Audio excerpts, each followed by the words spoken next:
சிம்பிளா, ஹெல்தியா வீட்லயே ராஜ்போக் ஐஸ்கிரீம் எப்படி பண்றதுன்னு பார்க்கலாம். இது வந்து பார்த்தீங்க அப்படின்னா, நார்த் இந்தியால ரொம்ப ரொம்ப ஃபேமஸா இருக்கக்கூடியது. நெறைய நட்ஸ் எல்லாம் சேர்றதுனால, ரொம்ப ரொம்ப புரோட்டீன் ரிச் ஆனதுன்னு சொல்லலாம். ஸ்மூத்தா நல்லா கிரீமியா இருக்கும். 2 வீக்ஸ் வரைக்குமே கெட்டு போகாது. இதுக்கு முதல்ல பாதாம், முந்திரி, பிஸ்தா அதுக்கப்புறமா வந்து பார்த்தீங்கன்னா, ஏலக்காய் போட்டுக்கலாம். இத வந்து நல்லா ரோஸ்ட் பண்ணணும். இது வந்து 2 மெத்தட்ல பண்ணலாம். ஒண்ணு ரோஸ்ட் பண்ணி பண்ணலாம். இல்ல அப்டின்னா, இதெல்லாம் நம்ம ஊற வச்சு பண்ணலாம். ஸோ உங்களுக்கு எது பிடிக்குமோ அது பண்ணிக்கங்க. எனக்கு வந்து வறுத்து அதுக்கப்புறம் ஐஸ்கிரீம் பண்றது ரொம்ப பிடிக்கும். இதுக்கப்புறம் மிக்ஸியில போட்டு, இதில வந்து நம்ம குங்குமப்பூ ஆட் பண்ணுவோம். அதுக்கப்புறமா சுகர் போடுவோம். சுகர் இல்லன்னா, நீங்க வந்து ப்ரவுன் சுகர் கூட போட்டுக்கலாம். இந்த பவுடர் அரைச்சு வச்சுட்டீங்க அப்டின்னா, கிட்டத்தட்ட 1 மந்த் வரைக்குமே கெட்டு போகாது. பாதாம் பால், குல்ஃபி எல்லாத்துக்குமே நீங்க இந்த பவுடர் யூஸ் பண்ணி பண்ணலாம். ஸோ இதுக்கப்புறமா கிட்டத்தட்ட ஒரு நம்ம 1/2 லிட்டர் பால் எடுத்துக்கலாம். பால் எடுத்துட்டு நல்லா வந்து காய்ச்சி எடுக்கணும். இதில வந்து நம்ம கார்ன்ஃப்ளவர் போடுவோம். கிட்டத்தட்ட ஒரு 1 டேபிள் ஸ்பூன் கார்ன்ஃப்ளவர தண்ணி ஊத்தி நல்லா மிக்ஸ் பண்ணிடுங்க கட்டி இல்லாம. இது வந்து நமக்கு திக்னஸ குடுக்கக்கூடியது. கஸ்டர்ட் பவுடர் எல்லாம் உங்களுக்கு தேவையில்ல. இந்த பால் வந்து நல்லா பொங்கி வரும். அந்த ஸ்டேஜ்ல வந்து பார்த்தீங்கன்னா, அந்த ஆடை வந்து கலெக்ட் ஆயிட்டே வரும். இந்த பால்ல. இந்த ஸ்டேஜ்ல நம்ம இந்த கார்ன்ஃப்ளவர் மிக்ஸ்சர் ஊத்திட்டு நல்லா மிக்ஸ் பண்ணணும். இதுலயே வந்து பார்த்தீங்கன்னா, நல்லா திக் ஆயிடும். அதே சமயம் நீங்க ஓவரா கார்ன்ஃப்ளவர் போட்டீங்கன்னா, ஃப்ளேவர் நல்லா இருக்காது. இப்போ அரைச்சு வச்ச பொடி. கிட்டத்தட்ட நான் 1 கப் பொடி போட்டிருக்கேன்.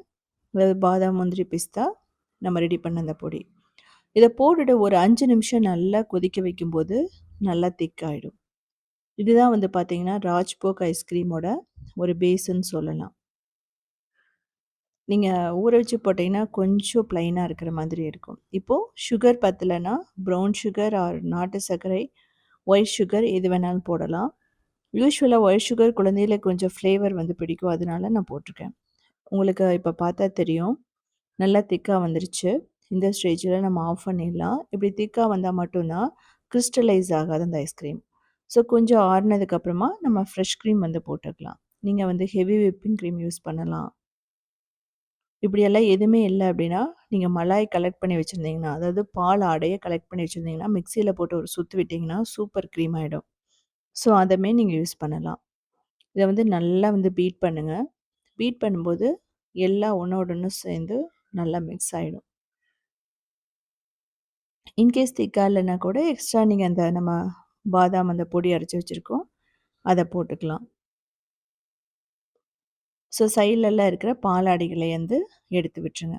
ஸோ இந்த மாரி உங்களுக்கு ஒரு கோட்டிங் வரணும் திக்கா. இப்போ தேவைப்பட்டா முந்திரி, அ பாதாம், பிஸ்தாவ திரும்ப ஒரு 1/2 கப் போட்டுக்கலாம். இது வந்து நல்லா அப்சர்வ் பண்ணிக்கும். இந்த நட்ஸ் எல்லாம் ஆட் பண்றதுனால கிறிஸ்டலைஸ் ஆகாது உங்களுக்கு. பொடி பொடியா கட் பண்ணி ஆட் பண்றதுனால.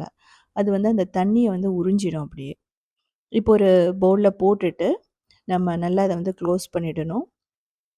க்ளோஸ் பண்ணிட்டு கிட்டத்தட்ட ஃப்ரீசர்ல ஒரு 8 மணி நேரம் இருந்துச்சு அப்படின்னா, சூப்பரா ரெடி ஆயிடும். இத வந்து பார்த்தீங்கன்னா, திரும்ப மிக்ஸியில போட்டு திரும்ப திரும்ப அரைச்சு நம்ம கிரீம் பண்ணணும்னு அவசியமே இல்ல. நம்ம ஃப்ரெஷ் கிரீம் எல்லாம் ஆட் பண்ணியிருக்கனால, அந்த ப்ரொசீஜர் வந்து உங்களுக்கு தேவையில்ல. ஸோ பாருங்க, நமக்கு ஒரு 8 மணி நேரம் ஆயிடுச்சு. எடுத்து பார்க்கலாம் எப்படி இருக்குன்னு சொல்லிட்டு. நல்லா செட் ஆயிடுச்சு. ஃப்ளேவரே வந்து பார்த்தீங்கன்னா, அவ்ளோ மணமா இருக்கும். அடிக்கிற வெயில் அடிக்கிற வெயிலுக்கு ரொம்ப ஒரு பெர்ஃபெக்ட்டான ஒரு ஈஸியான டெசர்ட்டுன்னு சொல்லலாம். ஆர்ட்டிஃபிஷியல் கலர், ஃப்ளேவர் எதுவுமே நான் ஆட் பண்ணல. அ இதே மாரி சிம்பிளான, யூனிக்கான ரெசிபீஸ் வேணும் அப்டின்னா, நீங்க உத்தமி கிச்சன ஃபாலோ பண்ணலாம். கிரியேட்டிவ் வேர்ல்டுன்னு சொல்லிட்டு இன்னொரு சேனல் இருக்கு. அதுலயுமே 2000 ரெசிபீஸ் இருக்கு.